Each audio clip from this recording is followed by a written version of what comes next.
be screwed, feel my own adrenaline. Yeah, I do just what I do, and I hope you let me in, yeah.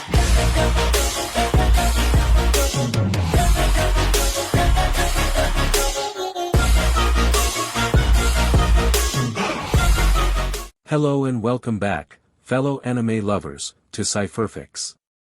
I am delighted to have you join us once again in the world of fanfiction and fantasy. This is the second part of, What If Harry Potter Meets My Little Pony? Special note, this fanfic is written and a masterpiece of tkepner on fanfictionnet. Do check and support the author too. Now smash the like, share and subscribe button for more. Also press the bell icon so that you never miss such great parts. Thanks for the introduction. Now let's dive into the world. The three fillies stared at Harry with wide eyes. They had never heard of any pony whose relatives treated her so bad. Scootaloo's parents, while not the most engaged of parents, still managed to give her her own bedroom in her aunt's home, made sure she had the things she needed for school, and that she ate properly. What do you say to some pony when you discover they've been heavily abused? Harry just stared at the ceiling. He would see if anything different came of this new situation. He didn't have much hope for that. Now that they knew more about him, that he was a freak, he knew the three fillies would soon abandon him as all the other kids his age had done. They, or at least their parents, wouldn't want them to associate with someone like himself. After all, only freaks required beatings to make them normal. His bones didn't ache nearly as much as they should. He wondered how long he had been asleep. Normally, the day after Uncle Vernon or Dudley broke one of his bones, it hurt like the dickens, and every move was agony. The second day was a vast improvement, but still any movement brought a bit of pain. By the end of 5 days things were back to normal. On the other hand, or was it Hoof, now?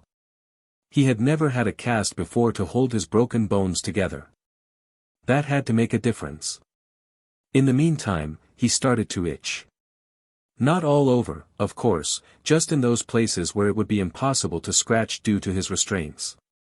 And now that he had started to think about it, there were several places that just itched terribly.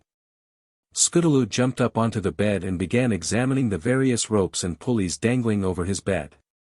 She pushed on one rope. Harry's right arm shifted up, twisting his cast slightly. There was a minor twinge of pain, making Harry blink in surprise. Based on that it had to be the third day, meaning he had been asleep for nearly 2 days. That was bad. He needed to eat. If he went too long without eating it became very difficult for him to stay awake and move around. Scootaloo. Don't do that. Apple Bloom ordered. Ah. I'm just trying to figure out how these things work. She moved her hoof off that rope to another. Harry's right arm settled back, but now his left shoulder lifted. That didn't hurt, but it gave him an idea on how to deal with the itch right there beside the cast. The girls hadn't run off in disgust yet, but after telling their parents about him he was sure they wouldn't return. He should probably take advantage of their presence while they were here. Harry said, trying to wriggle his shoulder against the bed, could one of you scratch my shoulder, here? He tried to point with his nose. Sweetie Belle moved around the bed and propped herself up against it, extending a hoof to his neck, here. No, more to the back, right at the edge of the cast. She moved her hoof towards his back. Just a bit farther. Can't, she said, you're not high enough. Scootaloo, he said, lift me a bit higher. Eventually, through trial and error, Harry was twisted mostly to his right and Sweetie Belle managed to find the spot. Oh, yes, that's it, the colt crooned. After a moment, he added, that's enough, now right between my shoulder blades about 10 centimeters down, do you think you can reach it? After explaining he meant a hoof length or two, it took a coordinated effort by all three fillies to get him almost sitting up. The three fillies pushed or pulled various ropes to accomplish that feat. It hurt a little bit, but no more than a mild toothache. The kind where you can't seem to leave the little bugger alone, you just have to keep poking at it to see if it still hurts. And it feels so good when you stop. But getting that itch scratched was more than worth it. Just as he was about to tell Sweetie Belle that she had taken care of that itchy spot perfectly, his room's door opened. He glanced over at it as a new doctor walked in. He assumed it was a she from the length of her hair, was a unicorn and had a dark brown coat with a yellow mane and tail. Her higher voice confirmed his guess. "What are you doing?" she cried out as soon as she realized what she was seeing, taking a half-step backwards. Already precariously balanced and startled by the sudden yell, Scootaloo and Sweetie Belle slipped and fell into the ropes. Apple Bloom simply fell off the bed with a thud and an ow. Harry, on the other hand, was yanked up into a standing position, that is, standing like a biped and not a quadruped, then dropped and flung onto his face as first Sweetie Belle and then Scootaloo managed to extricate themselves from the ropes by following Apple Bloom's example and falling off the bed. Cried Harry at the sudden and unexpected change of position. "OWW," all four foals said from their new positions a moment later. With his face buried in the bed, Harry reflected that maybe asking the fillies for help in scratching his itches by playing with the ropes wasn't that great of an idea. At least now the pain from his casts did a marvelous job of masking the itches. And pain he could handle. But still, probably worth it. The nurse, when she arrived in answer to the yelling, was not pleased. Harry knew she was a nurse because she wore a nurse's hat with a red cross on it and was all white. And she had a name tag that said, quite clearly, Nurse Redheart. She had neither wings nor a horn. She soon had Harry on his back, his arms suspended properly over the bed, and his pain rapidly fading back to normal levels. The three fillies were each sitting in a separate corner of the room, with their noses firmly placed at the intersection of the walls in each respective corner. Their ears were all swiveled towards Harry so they could hear what was going on when they couldn't see. Nurse Redheart finally left with much grumbling about meddling fillies. Just before she closed the door, she said, "One little peep out of any of you," and she stared at each filly in turn, even though they couldn't see it, "and out the door you go. And I don't care if the princess wants you here." After a moment's silence, the new pony, who had observed everything from a position beside the guard pony and staying well out of the way of the irate nurse, stepped closer. She said, "Good afternoon, Harry Potter. I am Dr. Deep Healer." She, too, had a clipboard floating alongside her head. "I'm a unicorn specialist." She sat beside his bed. "Now, I've been told that you managed to teleport. Is that correct?" Harry blinked at her, then said, "I guess, if you say so, ma'am. I don't know what teleporting is." She gave him a long look, then explained, "Teleporting is disappearing from one place and reappearing at another, which can be some distance from the original place. Most adult unicorns never manage that skill as it takes a great deal of concentration and power. And even then, they can only manage 10 or 20,000 celestials, 50,000 at most, without a lot of practice. For someone as young as you to successfully do it for the distance you covered, almost 3,000 celestials, is unheard of."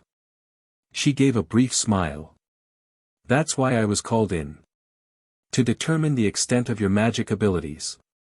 "There's no such thing as magic," was Harry's reflexive response, as his uncle had beat into him. The doctor leaned back and blinked in surprise. The three fillies exchanged surprised looks from their respective corners. "Course there is," exclaimed Sweetie Belle.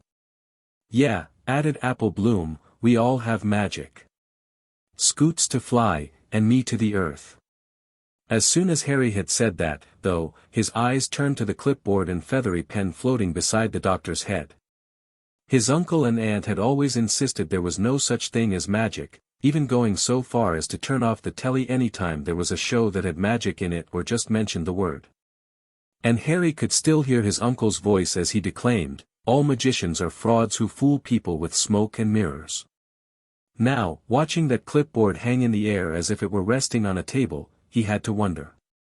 Where were the smoke and mirrors? And then there was his sudden change in form from human to pony. If that wasn't magical, what was?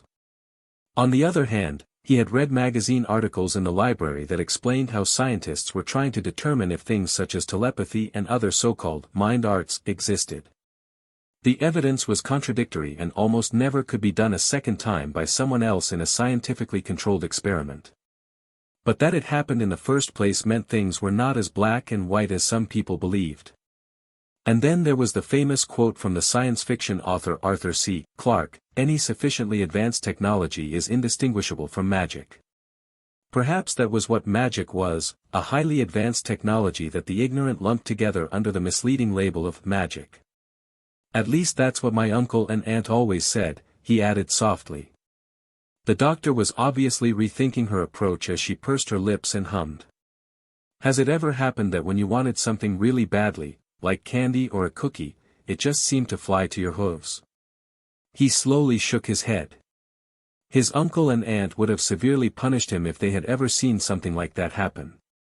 Just thinking about it made some of his scars twinge, and those were from things his relatives had accused him of without anything indicating he was responsible. If they had actually seen him doing something so freakish. Well, he shuddered to think what his uncle would have done to him. He thought about some of the odd things that had happened in his life that had gotten him punished. My teacher once had his hair turn blue. And another time I was running from my cousin and I suddenly was on top of the school. I thought a wind had blown me up there. She frowned. So, you've teleported twice now. She lapsed into thought, worrying her lower lip. Finally, she said, I'm going to cast a small spell to see if I can determine your magical potential, okay? He nodded. Her horns started to glow a deeper pink. Her eyes lost focus, as if she were looking at something closer to her than his head. She took a quick breath and a step back, as if startled, then frowned again. I need to do a stronger spell. You might feel a little warm.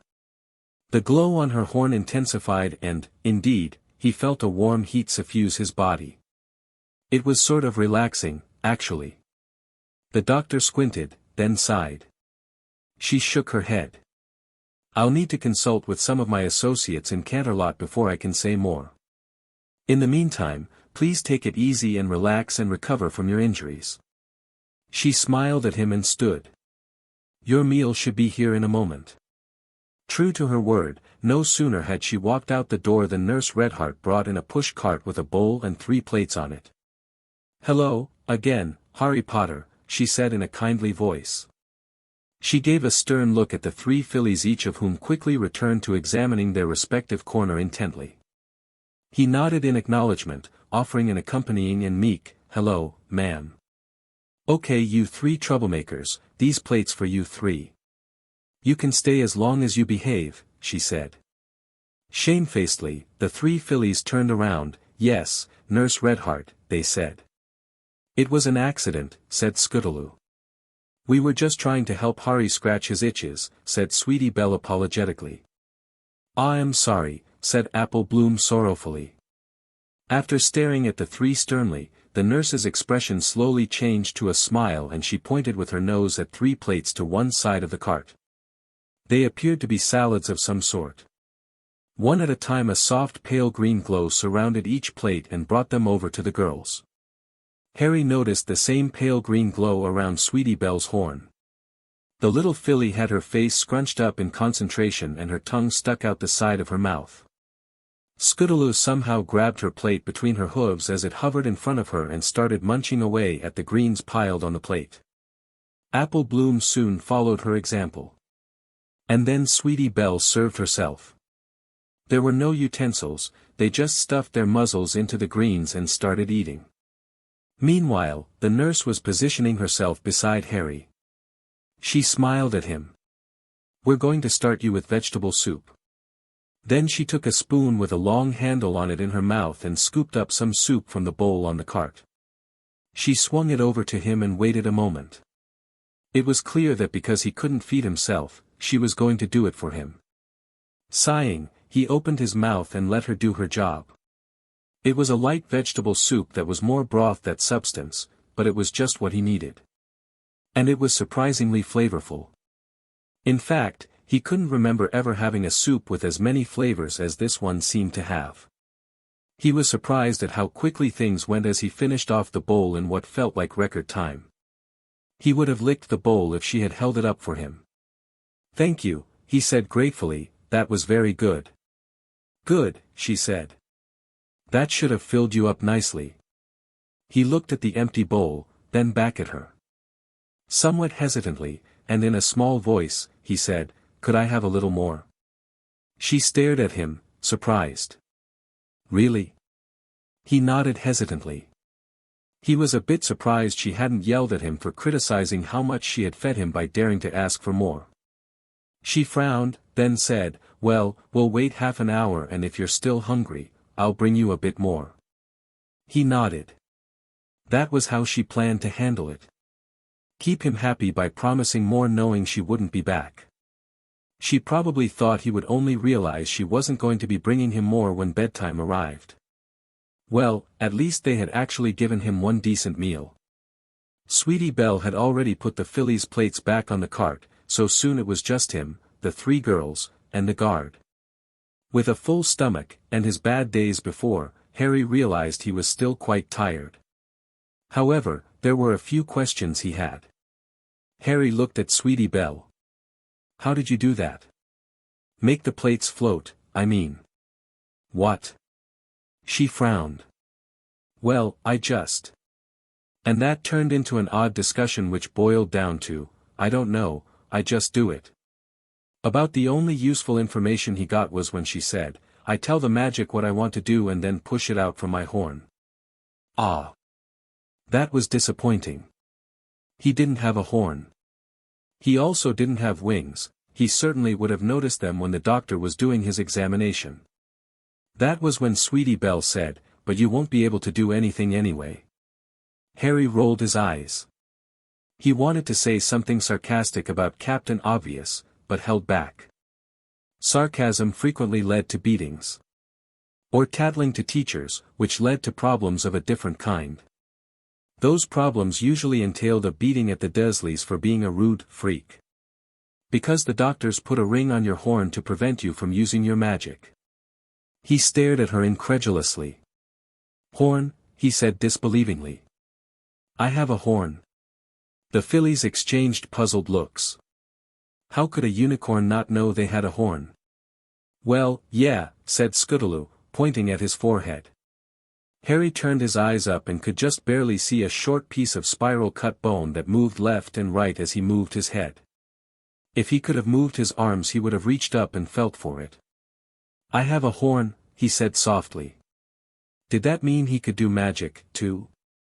But, wait, Sweetie Belle said something about a ring. He looked back at her and said, a ring? She looked down at the floor and traced a circle with a front hoof. Yeah, a magic-suppressing ring. It prevents you from using your horn to cast magic. They were afraid you might teleport away again and hurt yourself because you're so weak. He glared at her. She took a step back. Hey, it's not my fault. He looked up at the ceiling and huffed. They were right. If he could teleport, he probably would try to escape again. He just stared at the ceiling for several minutes thinking about how he was now a unicorn and could apparently cast magic. He smiled to himself. Boy, he thought, wait until I get to the Dursleys. They will be so sorry they weren't nice to me. He would have rubbed his hands together if his arms weren't in casts. He began to daydream about what he was going to do to them. The 3 fillies quickly got bored after realizing he was lost in thought and fell to arguing about what they needed to do next on their current cutie mark crusade. Nurse Redheart returning to the room startled them all. It's about time for you 3 to be headed home, she said, looking at the fillies. We'll see you tomorrow after school. She turned to Harry. Are you still hungry for a bit more? It's been about an hour since you ate. Harry was startled that she actually remembered to ask that question. Did she truly plan to bring him more? Before he could reply, though, his stomach growled. Sheepishly, he just nodded. The girls and nurse stared at him, astonished. He had eaten a full meal and his stomach was already empty. What kind of appetite did this colt have? Or did he have 4 hollow legs? With a shake of their heads, the 3 fillies began to file out of the room. Bye. See ya tomorrow. Don't run through any walls. They called out as they left. "Scootaloo," scolded Sweetie Belle. Scootaloo just shrugged and waved goodbye to Harry.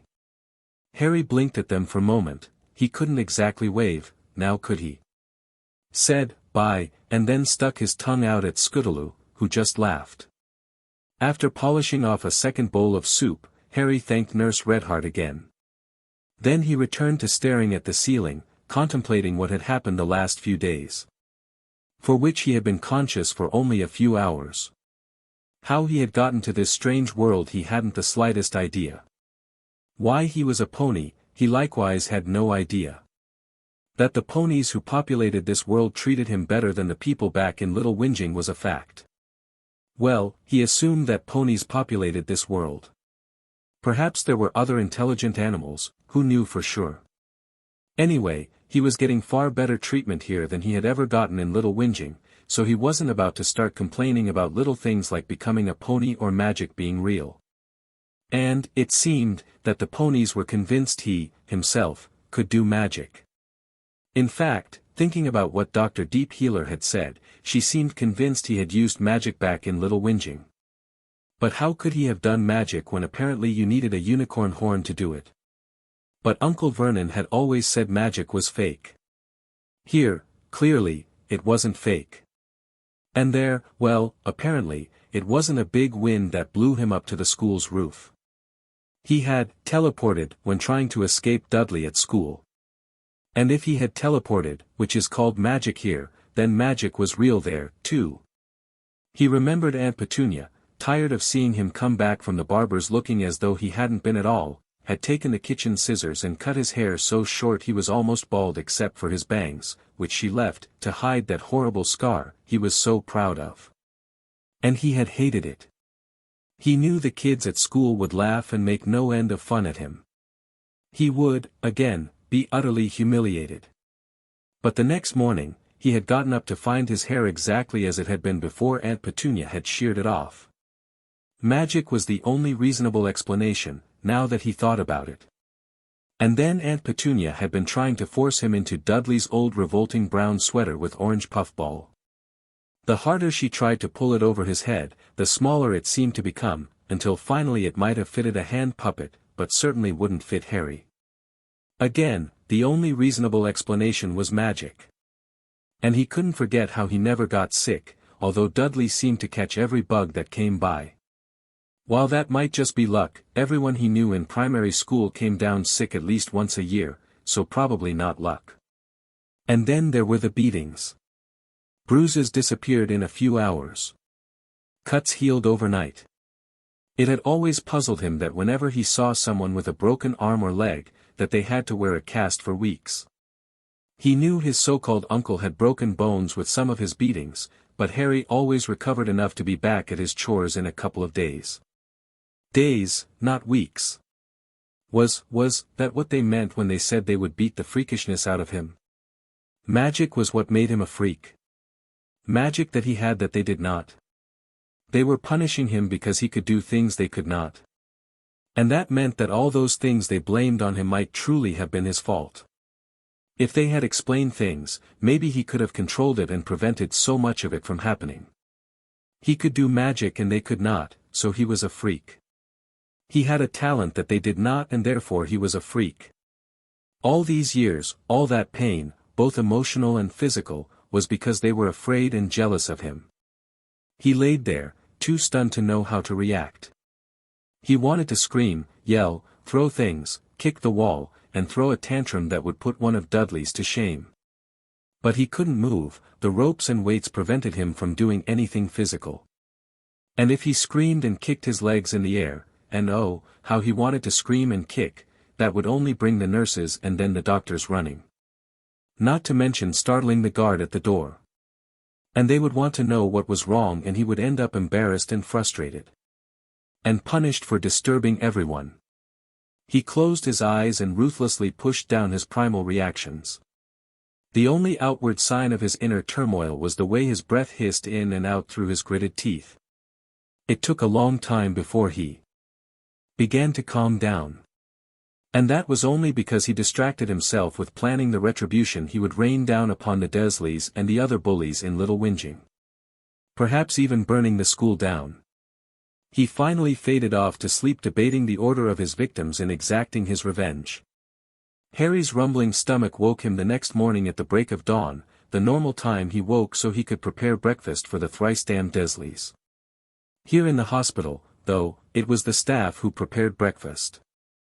And at this early hour he could expect to wait for some time before anyone, any pony, brought him his breakfast. He stared at the guard by his room's door and wondered if it really was the same guard from yesterday. Had they made the guy stand there all day and all night? That didn't seem right. They must have changed guards at some point and he slept through it. Considering how noisy ponies were normally, and adding in their armor, it was surprising he hadn't woken in the night when the new guard arrived. He put it out of his mind. He had more important things to consider, with the Dursleys and revenge topping the list. For a few moments he dwelt upon what he wanted to do to them. Visiting upon his uncle every single broken bone he had received from the overweight whale, naturally, ranked first. But before he could do that, he had to learn magic. Just knowing it existed wasn't enough, he had to learn how to use it. First, what did he know about it? It happened when he really wanted something to happen. Escaping Dudley when he was trapped, wanting to escape the humiliation of being almost bald after his aunt's haircut, and not wanting to wear an absolutely ugly sweater for the same reason. And then here, he had teleported when he desperately wanted to escape. So, it was emotion-driven. The ponies said he could only do magic with his horn. He looked up cross-eyed at the tip that he could barely see. Sweetie Belle had said that she pushed her magic out through her horn. Unfortunately, according to her, he had a magic-suppressing ring on his horn, so that should mean he couldn't do any magic. Was that why his head felt stuffy? It was hard to tell, really, he was used to that feeling, now. But he hadn't had a horn back home and he had done magic there, so maybe that really wasn't true. Or rather, maybe he was restricted to magic that affected only himself, like making his hair grow. But, covered with fur as he was, did he really want to make his hair longer?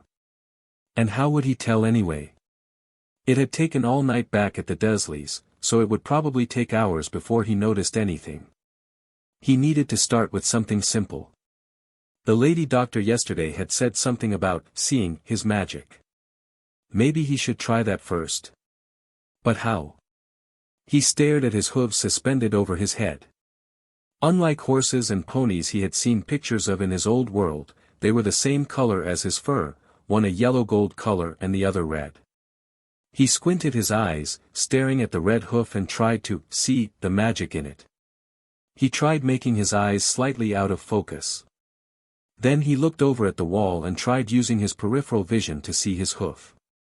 That was harder as he kept accidentally directly looking at his hoof. Or the wall. All he got for his trouble was a headache.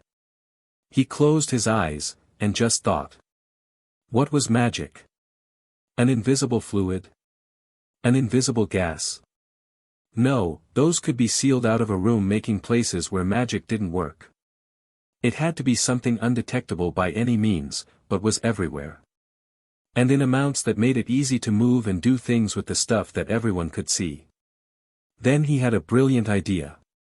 Once, while he was locked in his cupboard, Dudley had wandered away from the telly after his program was over. The next program had been a science program about astronomy and the commentator had mentioned stuff called dark energy and dark matter. According to the program, normal matter and energy was only about 5% of the total mass of matter and energy in the universe, the rest was invisible and can only be detected by its gravitational effect on normal matter, on a galactic scale. Its effects were undetectable on the planetary scale, not to mention the even smaller human scale, despite it outmassing normal matter and energy by over 20 times in the exact same space. Was that what magic was? Dark energy and dark matter were something that ponies, and apparently certain people, could somehow control with their minds. The doctor had said she wanted to see how much magic he had. That meant that ponies, and people, it seemed, could somehow collect dark energy in their bodies. If that was true, then he should be able to see it in himself. The doctor had used a spell to make the magic visible to her. He didn't know any spells to do that, so he had to use his mind to see it. He closed his eyes. If his horn conducted magic, then if he looked at it, he should be able to see the magic with his mind. After what felt like an hour of trying, his only result was that his eye muscles hurt from looking up cross-eyed at the tip of his horn that he could see. He had read magazines in the town library, the librarians kept Dudley out, about mysticism and this thing they called the third eye. Supposedly, this third eye could see things that normally were invisible, like chakras and energy points. Were they actually referring to seeing this dark energy in their bodies? The books had said that meditation was the way to wake up your third eye. The hardest part of meditation, Harry discovered, was keeping his mind clear. That is, trying to think about nothing was hard. Just when he thought he had done it, he found himself thinking about something his relatives had said, the situation he was in, the princess, and just about any other random thing that suddenly popped up. Or, worse, he was suddenly aware of that itch at the center of his shoulder blades that just wouldn't go away. Each time he realized he was thinking, he consciously stopped doing that and tried to think of nothing. He was concentrating so hard on not thinking that he jumped and screamed, "Hitch," when a voice beside him suddenly said, "Time to wake up for breakfast, dear." Taking deep breaths, he stared at the startled nurse, a female with a blue coat and green mane and tail, who had stumbled back and was staring at him in alarm.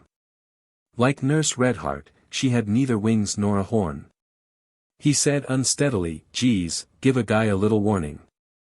You almost gave me a heart attack there." He took a few more breaths, then apologetically said, "Sorry about that, but you startled me." The nurse nodded slowly. "I'm sorry, but I thought you heard me come in with the meal cart." She smiled uncertainly. "I'm Nurse Tenderheart." "Hello," he said, "I'm Harry Potter. It's nice to meet you. Did you say breakfast?" Abruptly all business, the nurse pushed the cart closer to his bed. "This morning it's oatmeal with diced apples and maple sugar." Surprisingly, instead of using a long-handled spoon held in her mouth, she used a spoon with a handle designed to fit a hoof. She held on to the side of the bed with her other hoof and fetlock to keep her balance. It was simple, but good, Harry decided. "Thank you very much," he said, "that was very good." But like last night, he was still hungry when he finished.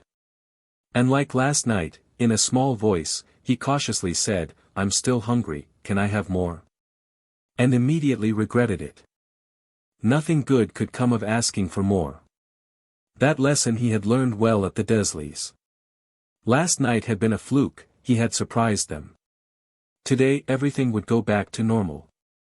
She looked at him, surprised that he had not only finished the bowl, but wanted more. "I'm sorry," she said, "but there were no leftovers this morning." He blinked in surprise. No screaming or yelling about how ungrateful he was to ask for more and not appreciate what they had worked so hard to give him. Still, he reflected, he had eaten better in the last 2 meals than he usually got from the Dursleys in a weekend of 6 meals. And it wasn't scraps, either. It was only as she was preparing to leave that he noticed a certain pressure in his bladder.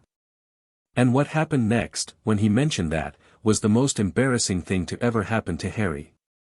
He decided that the less said about what the nurse did to help him, the happier he would be. And, surprisingly, the guard even seemed to cast a sympathetic eye in his direction when she left. Continuing what he had started earlier, Harry relaxed and again closed his eyes as he tried to think about nothing and instead ended up thinking about the nature of nothing and how the little red lines on the inside of his eyelids looked like trees, branching rivers and streams, or odd characters from the cartoons on the telly. He had barely started when he heard the sound of several ponies in the hall talking. Curious, he opened his eyes just as the door opened and Dr. Wellhart stepped in. "Good morning, Harry, I trust you are feeling better," he said walking up to the bed. He left the door open behind him, Harry noticed. "I'm fine, sir," Harry said. "Still a bit hungry, though." The doctor raised his eyebrows at that. "Really now? And the nurse brought you a full breakfast? Yes, sir. Harry guiltily looked over to the wall opposite his bed. He shouldn't have said that to the doctor. This is where he would get yelled at for asking for more than his share. And for not showing proper gratitude for what he had received. As he had thought earlier, last night had been a fluke and now his brash demand for more would end in punishment. It was very good, though, he said, vainly hoping that might head off the worst of his punishment for being ungrateful. The stallion gave Harry a smile. Well, we'll see if we can bring you a snack in a couple of hours to tide you over until lunch. Startled at the generous offer, Harry looked at the doctor wide-eyed. Thank you, sir, he said with heartfelt gratitude. No yelling at his ingratitude and asking for more. An unheard-of situation in his experience. Would the nurse really bring more, as she had last night? The doctor floated over his stethoscope, and a clipboard, saying, let's take a quick look, shall we? The exam was fairly quick, ending with the doctor declaring, you are doing much better than I expected. You might be able to get the casts off in a few days instead of a week. He put away his stethoscope and clipboard and became very solemn. The other reason I am here is to tell you that Princess Celestia would like to speak with you. She's not angry with you or upset with you, she merely wants to talk with you. Harry looked at the doctor, suddenly afraid. He blinked rapidly as he tried to think why a princess, the ruler of a country, would want to talk with him, a kid lost in a strange land.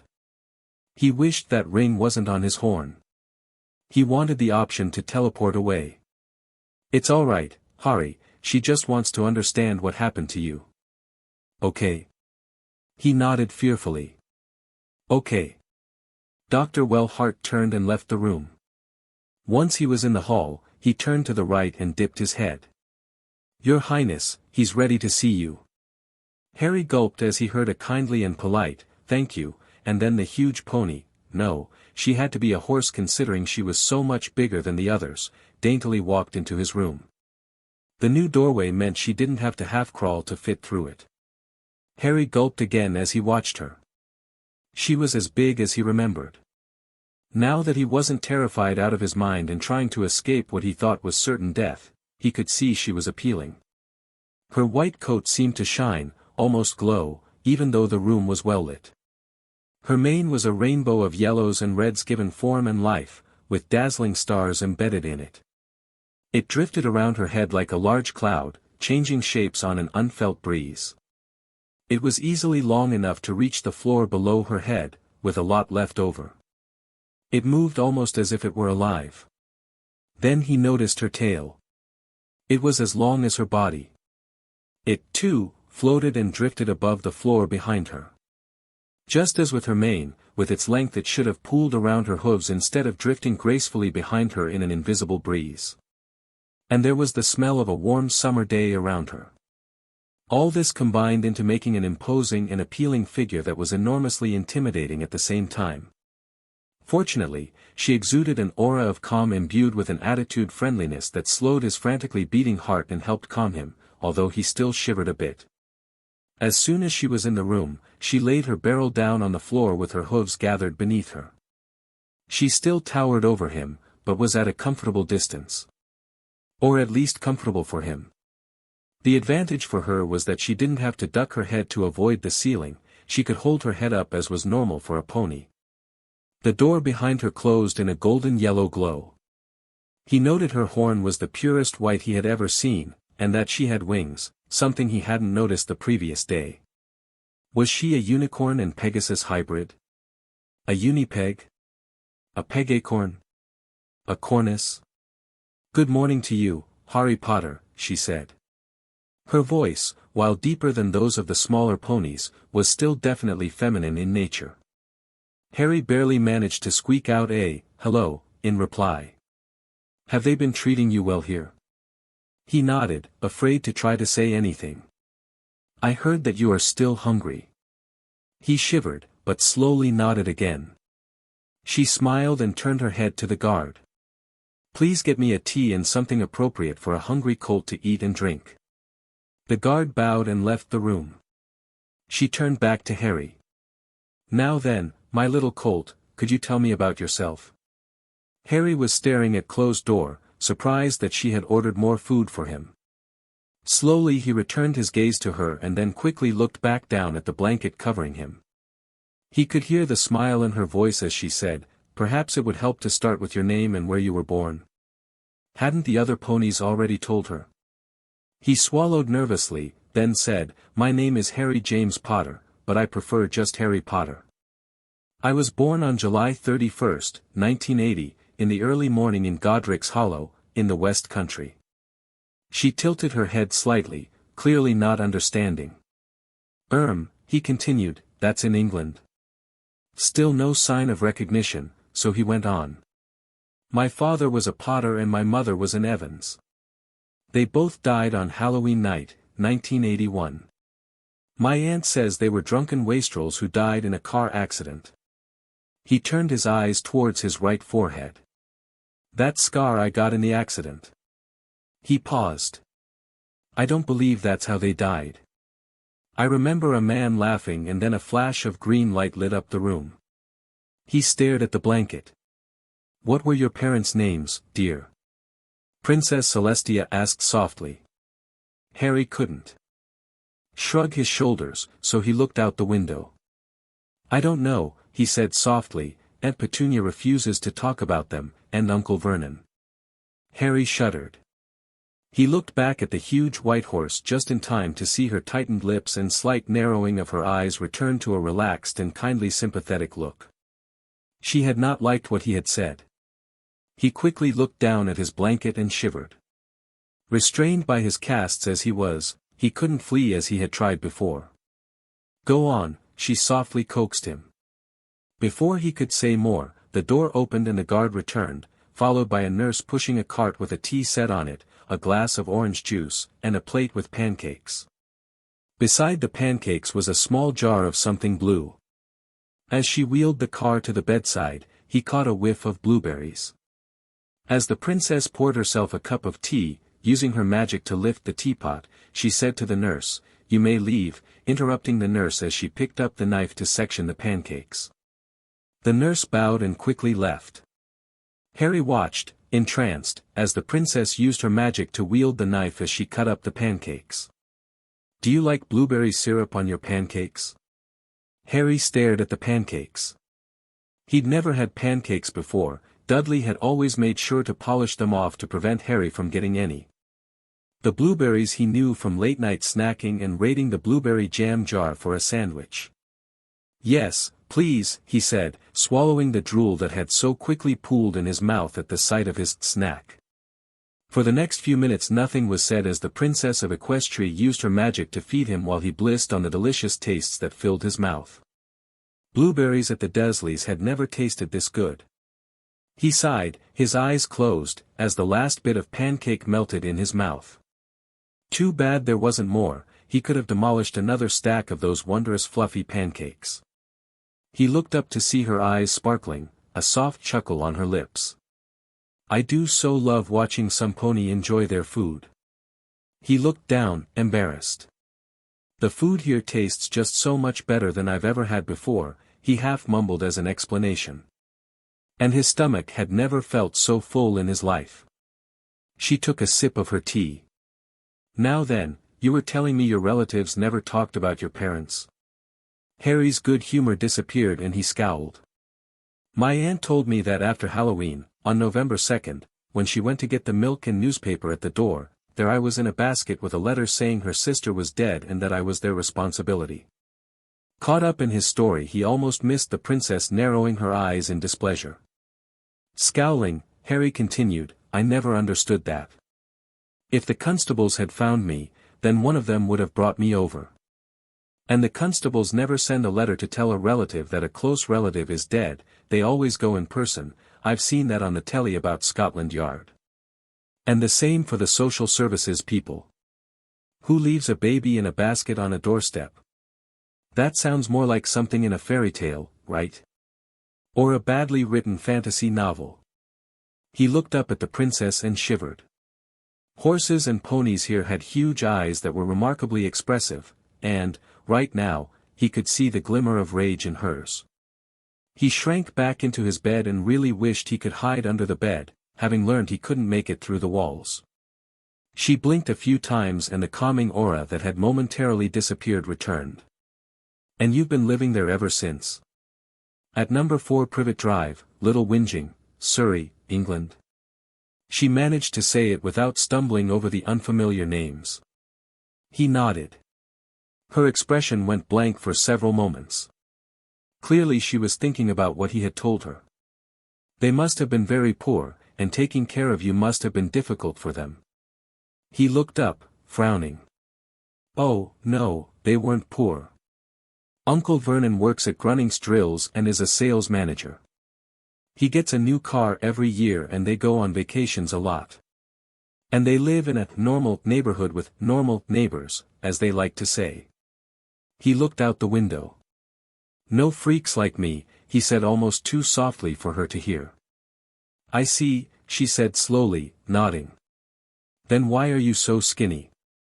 Oh, well, Harry stumbled as he tried to think of an excuse, but then he stopped. He realized something important. This wasn't a nosy teacher, school nurse, or doctor who would later ignore him. This was a princess asking the questions. Someone very important. Someone who could help him. If, that is, she wanted to. She might just do like all the other adults in his life and listen to his stories, promise that things would change, and then do absolutely nothing. He looked at her with narrowed eyes. He would try once more. Maybe, just maybe, something good would happen this time instead of a beating. Plus, what did he have to lose? If nothing happened then he was no worse off than before. He looked back at his blanket and swallowed. My relatives hate me, he said quietly as he shivered. My bedroom is the cupboard under the stairs while my cousin gets 2 bedrooms for his stuff. My cot barely fits, and I barely fit on the cot. The only space I have for stuff is under my cot. All my clothes are worn-out cast-offs from my whale of a cousin. The only food I get are the leftovers, if there are any. What makes it worse is that I usually fix breakfast, lunch, and dinner. When I tried to fix more so I could eat properly, I got punished for wasting food. He smirked at her. However, I've learned to pick the lock on my cupboard door, and I can usually get late-night snacks while they're sleeping. He sighed and shivered again, but I can't take too much or they'll notice. And Dudley sometimes says I ate his snacks just so I get punished. I don't think he even notices if it's true or not. She nodded, not smiling, just acknowledging that she heard him, and encouraging him to continue. Once he started, he couldn't stop. He told her about the beatings he got when they blamed him for freaky things that he now suspected might have been magic. How he didn't know either his name, he thought it was Freak, or his birthday until he started school. How Dudley discouraged other kids from befriending him and how the game of Harry hunting got started. How he had never had a birthday party, while having to fix the food for his cousin's parties. How the Dursley vacations never included him, leaving him with a babysitter while they visited the beach. How he was only allowed out of his cupboard to clean the house, work in the garden, or go to school, and rarely allowed to go to the local park, such as the day he ended up in Equestria. Not to mention his punishments for daring to get better grades in school than his cousin, he had to be cheating or using his freaky powers. And that the only friends he really had were the spiders in his closet. They never grumbled about everything he did. They never demanded he do things for them. They quietly listened to his complaints, and even played games with him sometimes. Then he explained about this latest episode of Harry hunting and how he had arrived where the 3 girl ponies had found him. Finally, he looked up. And that's pretty much it, he finished. Princess Celestia nodded slowly, giving a soft, "Thank you for telling me." Harry noticed the fur around her eyes seemed wet. He wondered why. If we find these Dursleys, I promise you that they will be punished, she said solemnly. She lifted a hoof and gently placed it against the side of his chest. No pony deserves the way you were treated. You are a fine colt and I'm sure that you will be an excellent stallion when you grow up. Harry stared at her. Ignoring the confusing terms of pony, stallion, and colt, which he thought were the pony equivalents for person, man, and boy. No adult had ever said anything like that to him. He was unsure of what to think. Was this a trick? They sat quietly for a time. He was worn out, and she seemed to be thinking. On a slightly different subject, Harry Potter. H-R-R-Y, he interrupted, not H-A-H-R-Y, call me Harry. She now knew more about him than anyone else, having her call him Harry Potter every time just felt wrong. Plus, she was royalty, it just seemed wrong for her to be so formal to someone of his inconsequential status. She smiled, very well. Harry. What did you look like before arriving here? She cleared her throat. You've mentioned both hands and feet but not hooves, wings, or horns, so I take it you were not a pony in little whinging. Harry didn't know what to say, at first. Well, he said hesitantly, I walked upright on 2 legs and instead of front legs, he glanced at his cast-laden legs, I had arms with 5-finger hands. I didn't have fur to keep me warm or to protect me from too much sun, nobody does, so we always wore clothes, especially in bad weather. Plus, people get really upset if you don't wear clothes because then everyone can see your privates. There are strict laws against that sort of thing. The only times you are naked is when taking a bath. Oh, she said. She studied him for a moment. So, seeing every pony without clothes, including yourself, is a bit distressing for you? Even though nothing private can be seen. He nodded, embarrassed, with his face flushing red. She smiled reassuringly. Things are very different here, so don't worry about it. Sometimes ponies wear clothes, sometimes not. And our fur does an excellent job of keeping us warm when it's cold. Just pretend our fur is clothing and I'm sure you will adjust in time. She took a moment to think. Tell me about your world. I believe you mentioned something about a telly. And a Scotland Yard? He thought a bit. Well, the telly is a box that lets you watch shows, plays. Over the next hour or so he told her about radios, cars, planes, even computers. And how just about anything important that happened anywhere in the world would be instant news everywhere.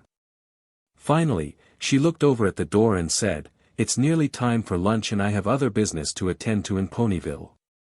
She gracefully got to her hooves. When you have recovered, I would appreciate it if you could accompany a select group of ponies and my guard to the ever-free forest to see if you can help them track your trail.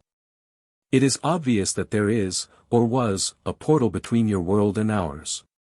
We need to make sure we guard it to assist any others who might stumble through it. We should also see if we can use the portal to go to your world.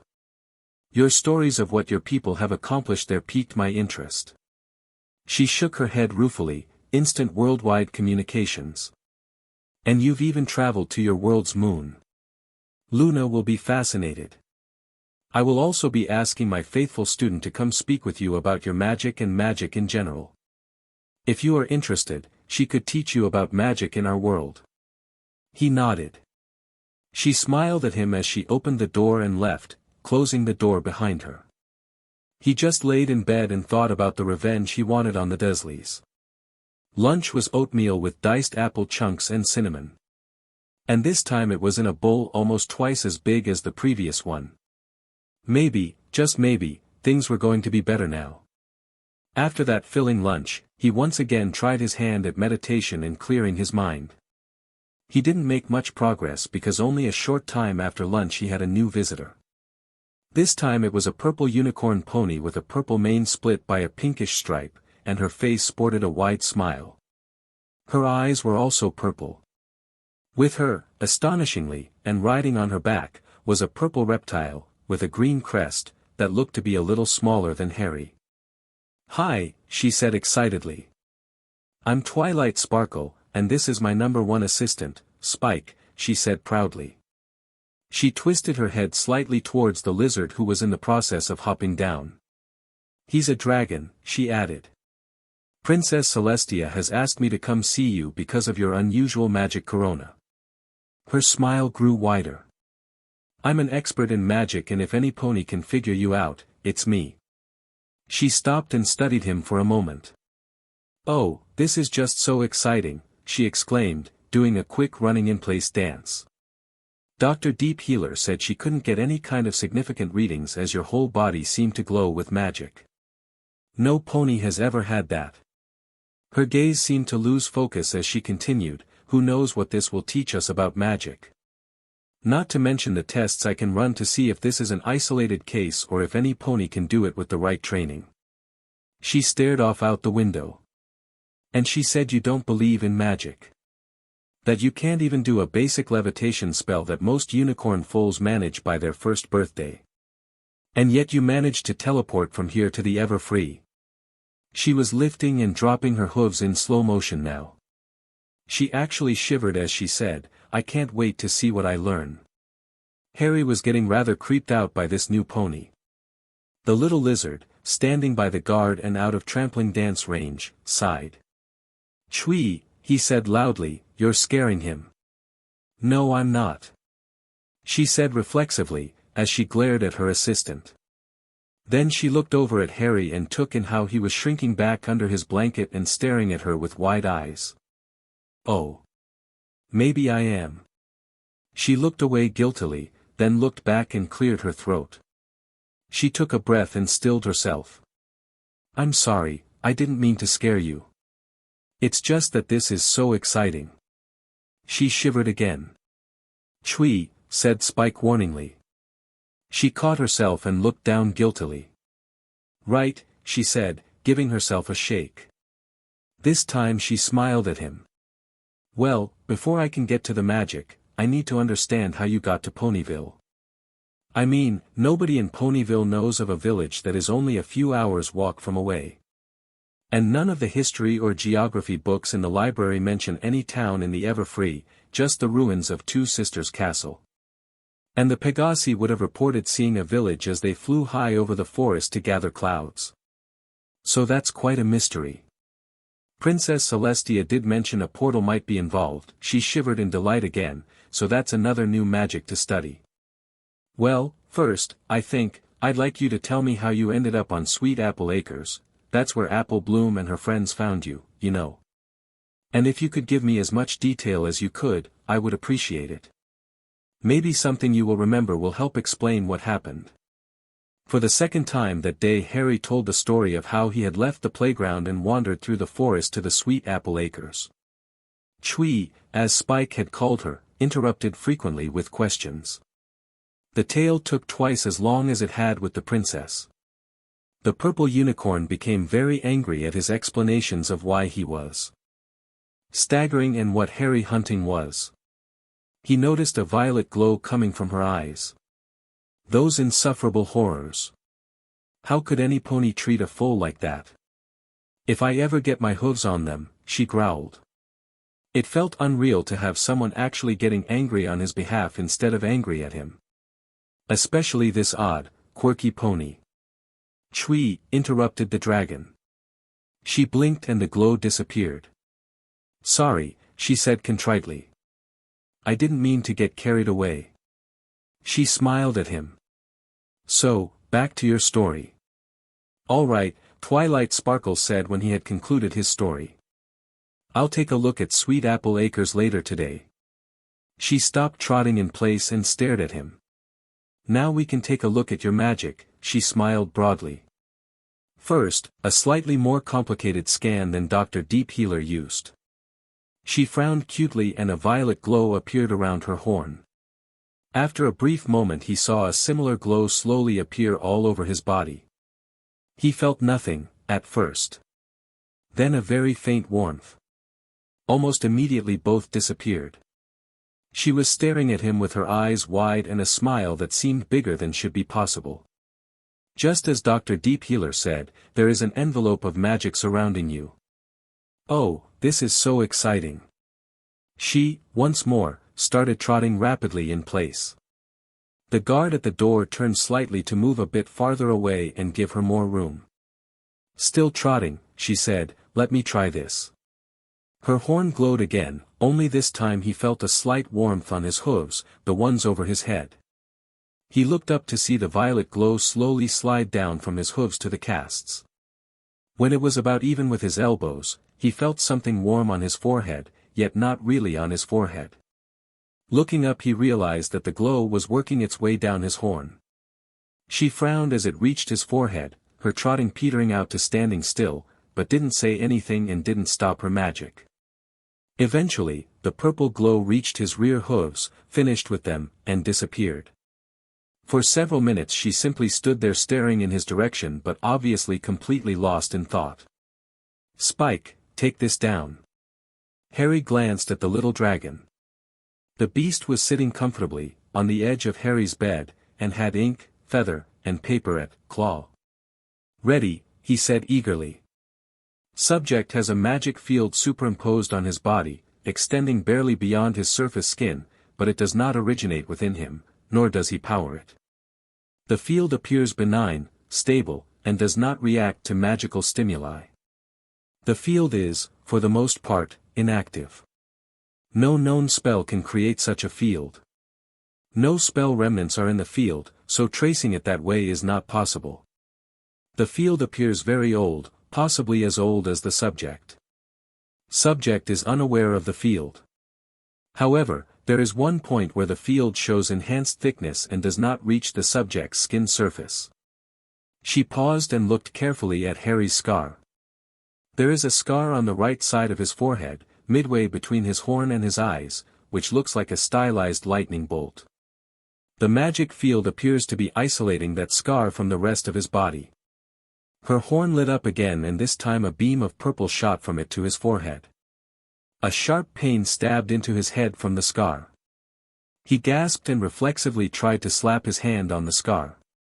The casts prevented the movement, but he lurched on the bed in reaction. His scar had never hurt like that before. It had ached when accidentally hit, but nothing like this. "Oh. I'm sorry," Twilight immediately said, her horn instantly stopping its glow. His reaction had clearly surprised her. He gave her a wounded look. She looked away and a faint flush tinged her cheeks. She was embarrassed, Harry realized.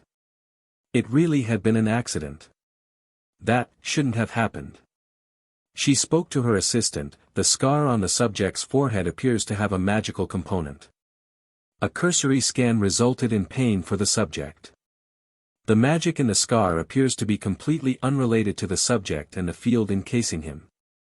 She paused. Which doesn't explain why it caused him pain. She looked back at him sadly. "Okay, I need to use another spell. I'm sorry, but this one will hurt a little.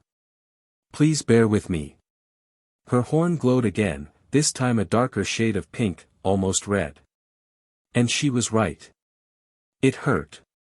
Specifically, his scar began to hurt. First a dull ache that rapidly grew to stabbing pains that quickly blended into a solid wall. It felt as if his forehead was on fire. He had burned his hand once. It felt like that, only much, much worse. He gritted his teeth and tried to withhold the pain scream, but found himself whimpering. The pain suddenly fell. It went from a wall that drove all thought from his mind to a mere dull ache in a second. It made him gasp in relief, it was so sudden. Then he felt a drip of sweat slowly make its way down his forehead. He heard Spike gasp, "You're bleeding." "Oh, I'm so sorry, that shouldn't have happened." Twilight Sparkle said, clearly upset at causing him not only pain but to have opened a wound. "Here, let me cast a healing spell," she offered. Her horn glowed again. He didn't see anything happen, but he whimpered as he felt a new burst of intense pain. That's not possible," he heard her say in disbelief. "Note this down, Spike," she said urgently, "every detail. I used a standard level 1 healing spell. Subject reacted with severe physical pain. Pain appeared to cease the instant the spell was cancelled. The spell appears to have failed to work." She turned to the guard, "Get a nurse, immediately." "Yes ma'am," he said, yanking the door open and relaying her order to the guard outside. Moments later, Nurse Redheart had cleaned the BLD from his forehead, applied a healing salve, and was dressing the wound with a bandage. She was also frequently glaring at Princess Celestia's faithful student. Twilight, on the other hand, was bouncing between excitement and dismay with whiplash-inducing speed as she dictated further observations to her assistant. As she turned from Harry, the nurse said, severely, "I dislike visitors causing harm to my patients. Please restrain yourself or I'll have you removed." Harry blinked at that. She would actually order Princess Celestia's student, sent here by the ruler herself, out of the hospital for hurting him. From the purple unicorn's reaction, Harry saw that not only would she issue such an order, but that the student in question would obey. Twilight could only mumble, "Sorry, it won't happen again, I promise," as she stared at the floor like a guilty child caught stealing from the cookie jar. After the nurse left, Twilight looked back at Harry. She took a breath. "I am so sorry for hurting you, I never thought for a moment that that would happen. Healing spells of that level do not harm ponies." She stopped. He thought, an adult who was actually apologizing for hurting him. That was a first. He nodded his head. "It's all right, you didn't know that would happen." He tilted his head slightly. What did happen? Hopefully, she wouldn't get mad at him questioning her. Her eyes seemed to gleam with excitement. "The first targeted spell was to try to find out what was in your scar, or the tissue around it, to cause that magic field around you to behave the way it does, that is, going around your scar. It shouldn't have caused you any pain whatsoever. And yet it did." She shifted from hoof to hoof. "I'll have to research if there are any other instances where that spell has generated that reaction." She seemed thrilled at the prospect.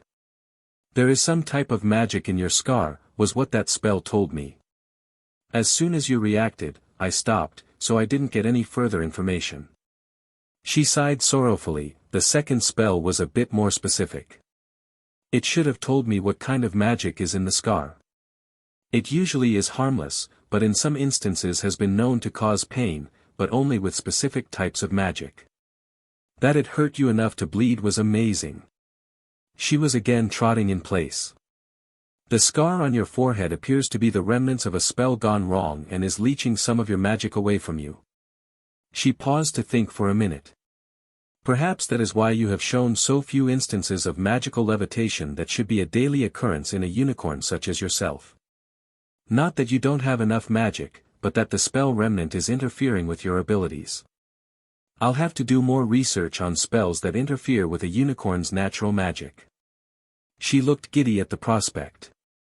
"And for the healing spell actually to hurt the subject instead of healing, that is unheard of. It's as if the magic in the scar is somehow resisting the healing spell. Although why a spell remnant would react at all to healing magic is a quandary, it should only react to a spell that removes the remnant. And healing magics do not remove spell remnants." She was now cantering in place, staring at the floor, talking more to herself than Harry. "So many questions," she half whispered, "so much research. I'll have to get the subject into my laboratory for a complete scan. But first I'll have to upgrade the equipment. This is Pinkie Pie all over again." She sounded giddy with excitement. "Twilight," interjected the dragon. She jumped, startled out of her introspections. She looked around the room wildly before settling back on the colt. "I'll get right on this," she told him earnestly, grinning widely. He was not reassured that that was a good thing for him. She smiled at his tentative nod. Almost at the same time his stomach rumbled loudly. She gave him a startled look. "Didn't you get lunch?" He nodded guiltily, "Yes, ma'am. It was very good, too." She looked surprised at that, as did Spike. "Some pony who thinks hospital food tastes good," Spike said. "I didn't think that was possible. You must have had terrible food before now." She frowned at the baby dragon, Spike. "In any case," she said, "it clearly was not enough. I'll have them send you a snack." Even as he stared at her, astounded she would say such a thing, she turned, opened the door, and headed out of the room. "I'll see you tomorrow," she called out to him, her assistant bobbing behind her in her magic like a balloon tethered to a child's hand. The dragon ruefully waved goodbye as the door closed behind them. Harry shook his head. That was one strange pony, he decided. Magic in his scar. He pondered that for a moment. Maybe he should be trying to see that. Well, first he needed to learn to meditate without falling asleep. After a few minutes looking around the room, at the guard, and out the window, the small colt sighed and tried to relax. Meditation that afternoon was his plan. But Nurse Redheart coming into the room a few minutes later, pushing a cart with another bowl of oatmeal, astonished him. The purple unicorn had actually ordered more food for him. He postponed his plans. And postponed them again when certain necessities required the nurse's further attentions. The arrival of 3 fillies a few minutes after the nurse left with the empty bowl put paid to that particular planned course of action for the afternoon. They spent most of the time telling him about their school and their opinions of the other students. Diamond Tiara and Silver Spoon, really? Those were their names. Sounded like bullies like Dudley, except they didn't descend into violence and stuck with verbal abuse instead. And the fillies told him a rather random and fractured version of Equestria's history. Coherency was not one of the fillies' attributes, but they were earnest. Dinner was another large bowl of oatmeal, which he devoured as if starving. Then he spent the rest of the evening trying to meditate, and fell asleep instead.